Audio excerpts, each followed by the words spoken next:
Hi everyone, my name is Erin and I'm the Marketing Events Coordinator here at Bedfont Scientific. Bedfont is a medtech company that's been established for over 47 years. We are world leaders in breath analysis and manufacture a range of devices that assist in smoking cessation. Today we are joined by two of our medical advisory board to discuss Stoptober, which started in 2012 in the UK and takes place every October.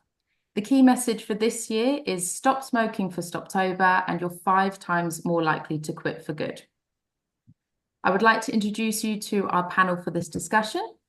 Today we are joined by Dr. Amer Siddiq Amer Nordin, who is a consultant psychiatrist and smoking cessation specialist from Malaysia.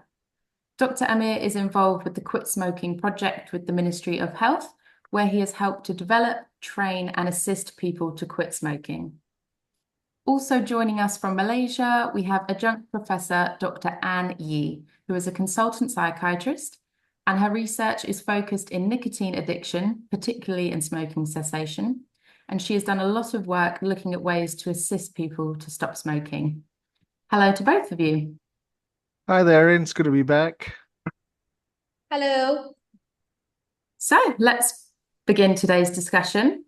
And I will ask a first question. So, how have market regulations around smoking products, e.g. advertising, packaging, sale restrictions, how have these influenced smoking habits and cessation efforts? Well, I think I'll take that one to just begin. So I think first of all, congratulations again to the UK for having their 14th Stoptober. I think for some of us here who might not be familiar with Stoptober, it's really a massive initiative that was started, as you mentioned just now, rightly, Erin, 14 years ago, which attempted to look at two things. One is to reignite people's passion and um, motivation to quit smoking, particularly in a period where it's a little bit slower for people to attempt quit smoking efforts. And the best part of this effort from the very beginning, from the group from UCL, was that they did research to look into this, and they found that October, surprisingly, was one of those periods where people started to probably slow down their motivation in attempting to quit. So having this massive event in October really reignited people's motivation and passion to consider quitting. And over the last 14 years, they've really succeeded in getting people to continuously try to quit smoking over many periods of the whole year. And then secondly, of course, is again the effort by this group in UCL, which really looked at multiple modalities to get people to quit smoking. So I think the difference between Stoptober and say World No Tobacco Day is really that the impetus in October is to get people to attempt.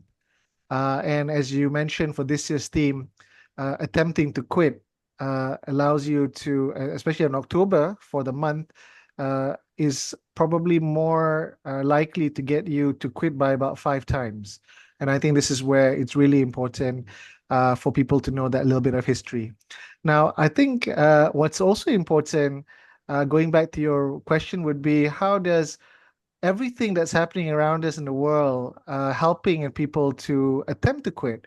So one is we want people who smoke to attempt quitting, but at the same time, we need the environment that these individuals are living in to be conducive to quit, i.e. that there are opportunities for them to quit, means that there might be health providers who have the knowledge to assist people to quit.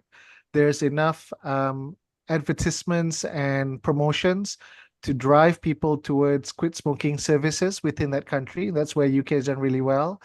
At the same time, to be able to have in their disposal quit smoking aids, whether it is pharmaceutical or whether it is behavioral, available and accessible to all who attempt to quit. Because once that is available, then people are able to quit. Now, once they attempt to quit, you want the environment to be pro-quitting and pro staying quit. You don't want the environment to be pro reigniting smoking. So this is where I think the idea of having policies in place of no smoking areas, the more the better, having denormalization of smoking behavior among the population helps people that are attempting to quit to feel safe to quit. And also for those who have quit to be able to maintain quit really well. And I think this is where the difference of Stoptober and the policies available is where I think the advantage is. And I think Anne would probably want to add that in, say, Malaysia, it's a little bit different because there might not necessarily be these kind of initiatives that we have over here. What do you think, Anne? Well, I probably would not agree with you. But anyway, right, well, it's coincidentally, right, our Control of Smoking Products for Public Health Act 2024 Act, right, 852, which is officially, right, came into effective, right, in October. So, right, so this act, right, is actually, right, have regulations of stricter regulations on packagings, tighter controls over the advertising, right, on the right, any forms of the tobaccos and vape, right, products, and expanded, right, the public smoking bans, and also heavier, right, the penalties, right, for the non-compliance. So, like just now, Dr. Amer has already mentioned that, like, we want to have the environment that is actually pro quitting the smoking rather than, right, to trigger them to smoke. Yep. So it's like all these regulations are necessary to actually maintain that kinds of the environment.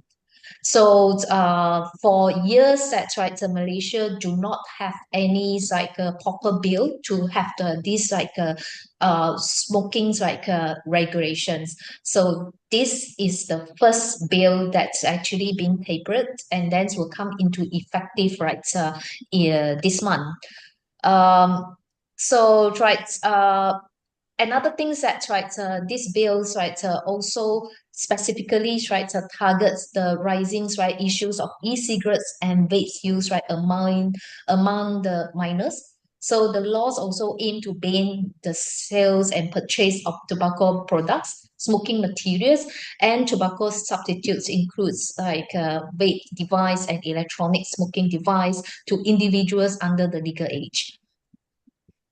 Yeah, and I think maybe just for the audience information, I think this is where probably there's a little bit of difference between the two countries because from my reading in the UK that vape devices of certain nature are used to help certain individuals to quit smoking, whereas in the country that we belong to, it's something that is not made available easily, and our recent Tobacco Control Act would make it more difficult for individuals to obtain these particular type of devices.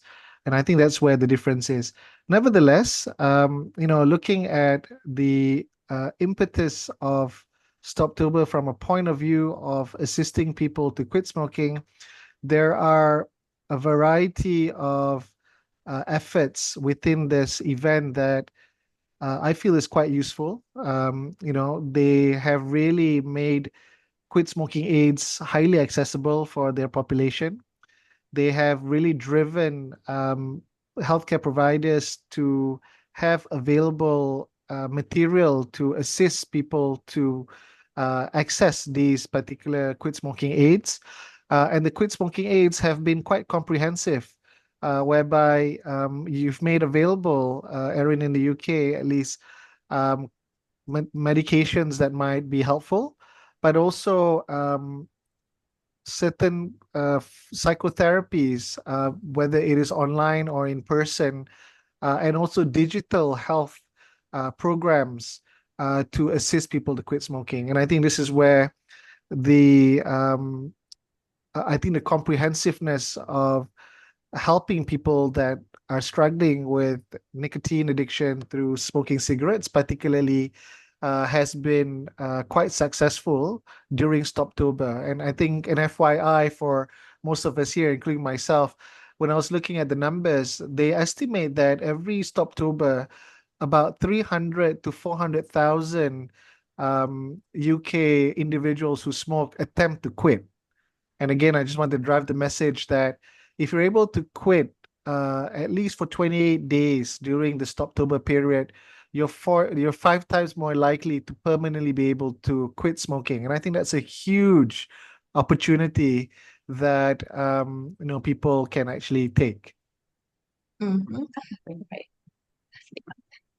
Yeah, I think right. I will agree with Dr. Amel's right. Stoptobers basically create a sense of a community with many individuals right. They sort of like quitting together during the same period of times. So another thing is like right. Stoptobers also offer a very clear structure, 28 days timeline for the smokers to follow. So right. I think this is one of the contributors right. How it makes right. People's right. Quit smoking like during this month. Um, so the in Malaysia, we also have something like that. So Dr. Amir will probably guess what is that, right? So in I'm scared to Malaysia, guess. right, we are actually right, although we are right, multi-racial, multi-ethnicity, but then 70% of them right, are actually Muslim. So during the Ramadan, the holy months, that was also an opportunity, right, for smokers to leverage these right, Yep. cultural and right religious practice to encourage them to right just stop smoking. So right, just like I say, since 70% of the population is Muslim, so and smoking is prohibited during the day while fasting. Ramadan is actually a holy month. That's right. Muslims will fast for a month. Like during daytime, they are not like allowed to eat or drink. So obviously, right, they can't smoke as well. Yep. So that's why the smokers had to remain right abstinence from this right smoking for the whole day. Yep. So right, so which can actually act as like a natural starting point for quitting. These holy months, right, emphasize like self-discipline, reflections, and abstinence, which can actually serve as a very strong like internal motivator for the smokers to quit. So of course, right, we hope that right, they will remain abstinent, not just during the holy months, they will Yep. continue and maintain right, even after that.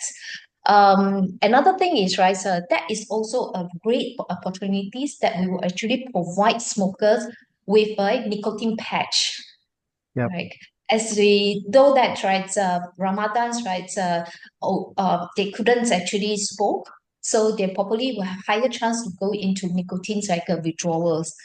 So the nicotine patch will come into handy. This offer a way to actually manage their nicotine withdrawals without right breaking their fast.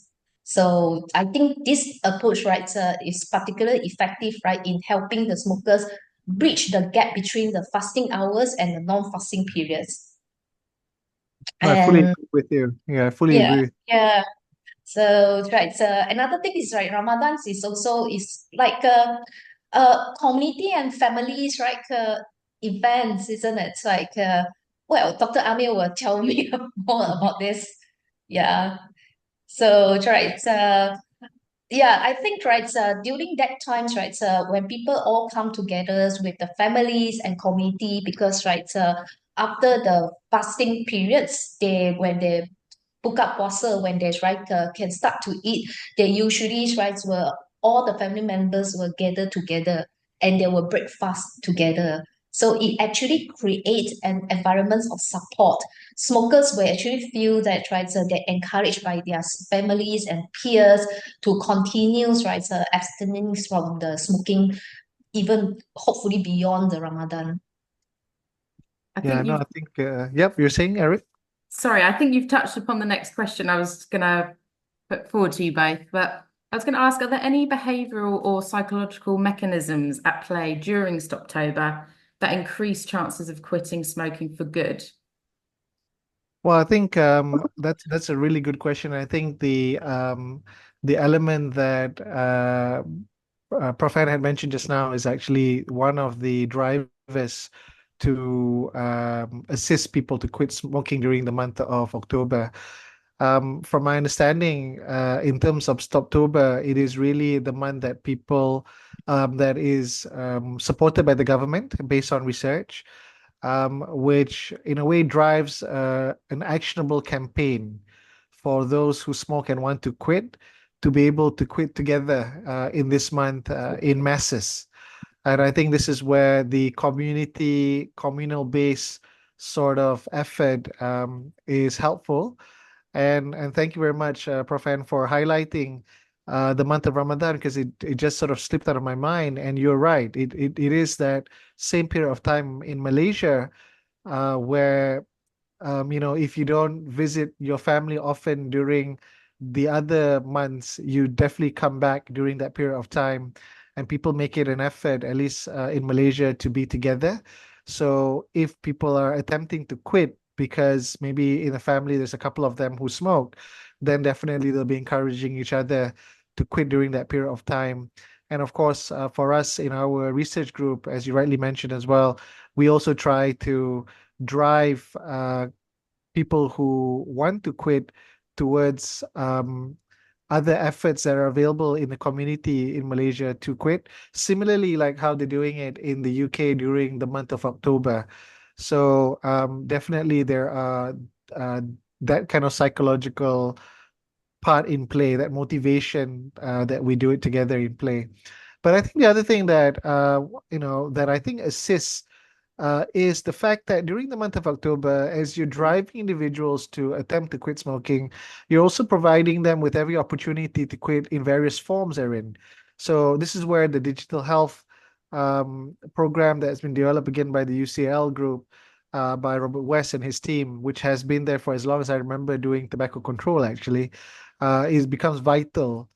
Because then individuals who wants to quit on their own are not really on their own. They're actually aided by a digital aid, the app basically.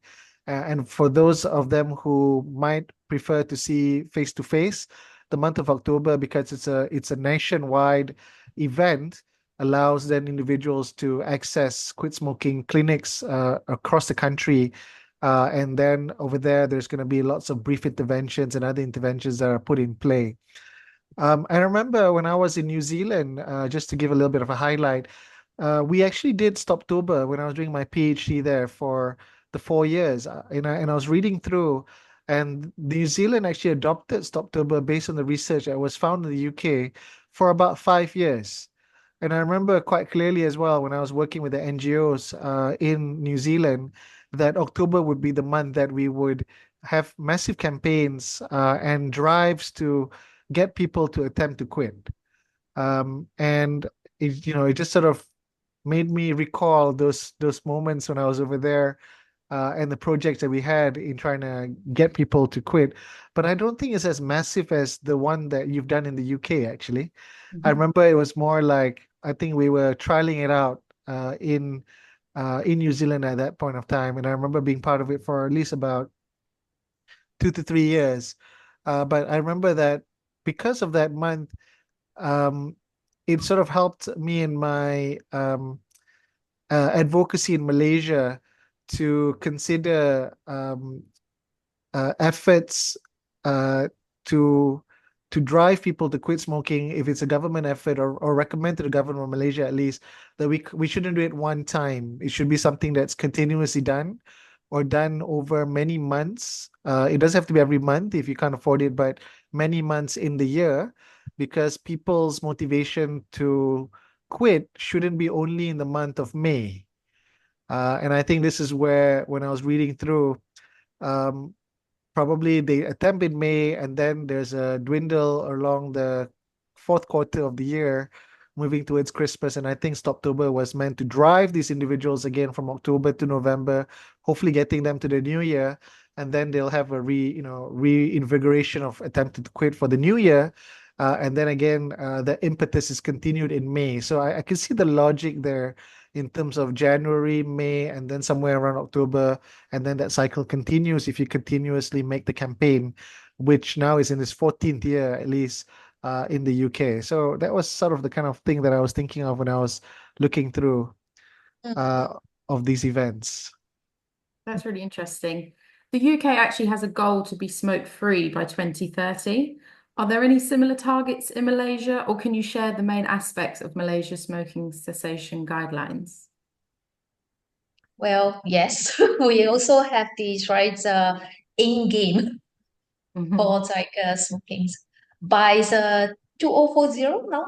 Yep.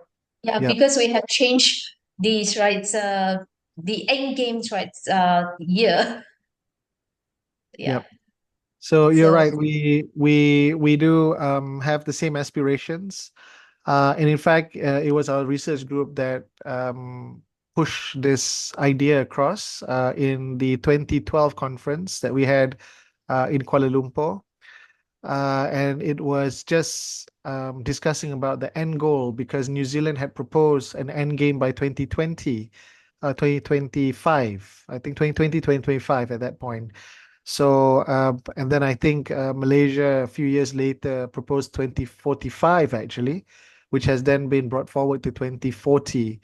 And as a result of that, we also have a national strategic plan aiming to move towards the 2040 end goal, which for us at least allows us another 15 years to figure out how we're going to get there.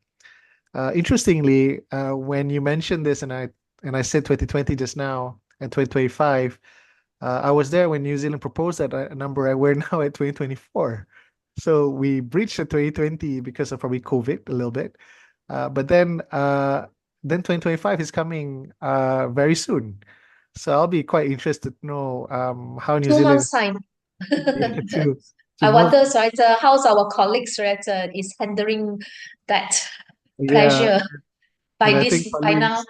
Yeah, Yeah. right. You're right. And I think, and when you mention like that, Erin, I'm wondering how colleagues in the UK are also soaking in the pressure Yeah. to achieve this target by 2030. At least me and Anne have another 15 years to think about it and figure out how we're going to achieve it in our country. But that's a really interesting thought that we have in the month of October. It's a big target, definitely. Does Yeah. Malaysia face any unique challenges in comparison to other countries to reducing smoking rates? I don't think there's any like unique like or Malaysia's is probably is like the same like other countries that right face the same barriers of like to try to reduce the prevalence of the smoking. One thing is like of course is this right social economies like inequality. So we've found that right, smoking rates are very disproportionate and it's actually higher among the people from the lower social economic backgrounds. Yeah. So those like poor people, so like deprived areas, was actually much like twice as likely right to smoke compared to those like from the health wealthy areas. So Malaysia also have that problems. Of course, right, there is also a persistent link between the poverty, stress, and smoking, making right very difficult for these groups to quit. Especially, they may actually lack access to the smoking cessation resources. They don't have the time. They don't have uh, these right resources right to actually right stop smoking, and they probably also don't get like good social support, right? Compared to those who have like wealthier like um backgrounds, like to get to it's like equals like a social like the support. And certain populations continue to have like a much higher like smoking rates in Malaysia, especially right people with mental health conditions, those who are homeless, individuals like in prisons or like using like illicit drugs. Smoking rates was also very significant like kind of across different regions of Malaysia. So we have like certain regions, uh, the smoking rates are very high compared to right certain regions. That one also is probably because right that is I would say that is like a difference on the in the allocations of the fundings and the resources. So those like rural areas, they probably don't have the fundings, right, and resources, right, for the smoking cessations. So even the people wanted to quit smoking, they found it extremely difficult, right, to get help. Yeah. Of course, now what is the biggest concerns for Malaysia is like the uh, youth that using vaping Mm. is increasing right tremendously right in Malaysia.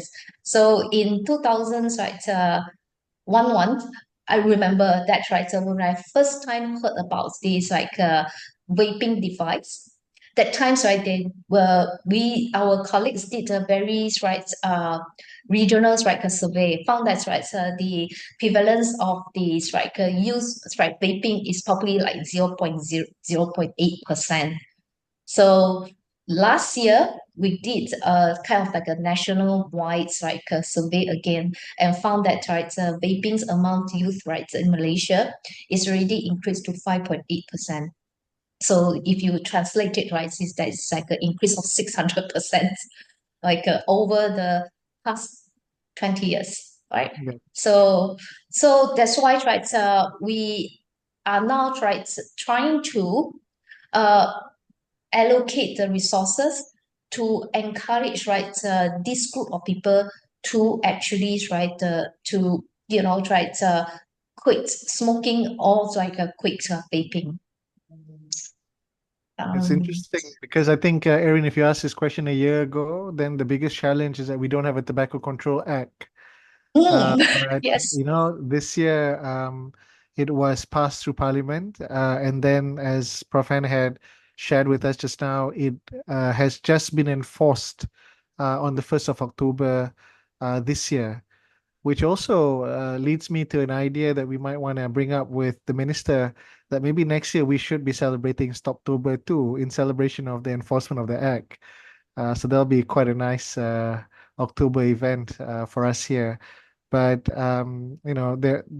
she's right in the sense that there are many similar challenges that we face, I think, with some countries, but there's some unique challenges because our policies are a little bit different in the way that we utilize or we approach, particularly this area of electronic cigarettes, at least for our country, which might differ from other countries, which again poses its own problems within our country and region as well.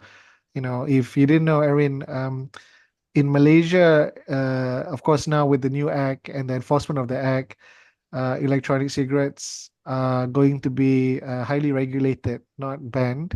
But our neighboring countries have all banned it. For example, Singapore, Thailand, Philippines, Brunei, it's all non-permitted Brunei. to be using it. Indonesia doesn't have a particular stance on it, but there are more cigarette smokers there compared to electronic cigarettes. So we're really put in a very challenging position actually in the region with regards to this issue. But hopefully, with the enforcement of the act, then things will be a little bit easier for most of us working in tobacco control, particularly. Yes, definitely. That's very interesting to hear. Just moving on to monitoring devices. What role do CO monitoring devices play in helping individuals quit smoking, and how effective are they as motivational tools? Um, Mm, yes, oh, Anne, you want to okay. start? All right. Well, it's like what? carbon monoxide monitors, right, device, right, of course, it plays an important role in the smoking cessation programs because it's actually offering a immediate and like a tangible like a feedback to smokers regarding their carbon monoxide level. So it's also a key indicators of how smoking right impact their like body. So it basically provide a real-time like a feedback showing smokers the immediate effects of their smoking behavior. And it's also able to see the result of their efforts on a daily or weekly basis if they stop smoking. So they can actually right, see that how their body has actually improved the minutes right they stop smoking. Uh, and I have read the studies that I published in the journals that they say that right the participants who were given right carbon monoxide monitoring as part of their cessation efforts actually shows right higher quit rates compared to those who did not have any access to this like feedback tool. One thing is right we are in this digital world, so it's like well it's like the carbon monoxide right monitoring device right could actually it's right as an opportunity to integrate with this digital health forms enables right smokers to monitor right their progress right over time. And then the apps that syncs with this device, right, can display these carbon monoxide right, levels visually, which I know that's right, Benford has this like a device, is actually can right syncs with like Androids and the iPhone now. It's like and it can actually right let these smokers who wanted to quit smoking, they can quickly see their carbon monoxide like levels like in their body. I just want to like probably sidelight a bit, so but I just want to like highlight some things that right our teams have actually right developed. We actually developed digital health tools which is called Gempak. It's like getting every smokers to participate and quit smoking apps. It's actually a first evidence-based and personalized right smoking cessations apps in Malaysia. These apps, right, units is likely grounded in the big five personality traits theory, offers smokers a convenient and accessible platform to receive right tailored support as they right trying to quit smoking. So if let's say right this gunpowder right is able to integrate with the carbon monoxide right smokerizer, I believe that right, it will definitely enhance its effectiveness by providing the users with the real-time feedbacks on their right, carbon monoxide levels and helping them to track their progress and actually stay motivated. So this is, I would love to see it happens. Yeah, I think my take would be as a clinician, it really helps us in helping people who smoke to continue motivating them to maintain quit. Because as Prophet had mentioned that immediate bioavailable feedback is really helpful for certain smokers. They're actually objectively able to see their quit attempt manifesting in a positive manner by the reduction of carbon monoxide in their respiratory system, which also then correlates with improvement overall in their health. But I think what's even more exciting personally, and this is where our team has been really excited, is the invention of the ICO, the personal use. I'm a big believer of being empowered with your own health and trying to improve your health yourself, or at least with some level of support, but you taking some ownership of that. And I think reading and talking to lots of young people, there is two groups of young people that I'm very much aware of. There's going to be a group that's sort of doing their thing, and then there's going to be another group that's extremely sensitive towards their health and wanting to be in better positions. And I think that's why in certain countries we're seeing a decline, not only in smoking, but also alcohol use as people move towards a more healthy lifestyle. There is a huge market in terms of improving sleep, increasing movement activities, which is then correlated with lots of lots of use of exercise equipments across the globe in certain regions and countries. And I think similarly for health, like quit smoking, there's going to be a group of people that might have accidentally got themselves into this trouble. And then they found the negatives of it and now want to quit. But they want to do it on their own and they want to really monitor their health. And I think this is where, those devices like ICO, especially the digital ICO, I feel really allows these people to be able to take ownership of their health, especially if it's supported by another health aid, like a digital health app, whichever country has them. Like Prof. Anne was saying, in Malaysia, we have our own, but other countries might also have something that might be similar. And then therefore, they're able to quit on their terms, by themselves to a certain level, and be empowered with that power to quit. And I think, again, I feel that's where some of the strengths of these equipment is helpful, not only from a clinician point of view, but also from a personal use point of view as well. Yes, absolutely. There definitely seems to be a shift in the health and wellbeing movement. What advice would you give to someone who relapses after Stoptober to encourage them to quit? Or how can they use their experience to improve their chances of quitting for good? Well, I think my advice would be that the evidence suggests that the more attempts that you do or you make, the more likely you will succeed. And I think this is one of the reasons why Stoptober is there, because individuals might not have succeeded in the month of January and May, but attempting to go for a full 30 days at least in the month of October allows you to improve your odds in actually staying quit. And as we mentioned again and again, the research is that you're 5 times more likely to maintain permanent abstinence with a 30-day attempt. So my advice would be, if you failed or you have lapsed, you might not have relapsed, but you've lapsed, try again. And if that doesn't work, try again. What I do realize from talking to many patients that have been involved in the same program and process that some of you might be facing is that you learn from each quit attempt, and it actually makes you much stronger for you to maintain quit. And I really believe in that, because I've really seen some amazing individuals that have attempted many times and eventually managed to stay quit. And when you've stayed quit, I really believe as well the environment also plays a part in ensuring that you maintain quit. And this is where you've really got to work on yourself and your quit attempt, even when you've stayed quit, because at any point of time, sometimes we might lapse again, and that's only human. But definitely the fourth, fifth, sixth time after that will be much, much easier compared to the first. Yeah.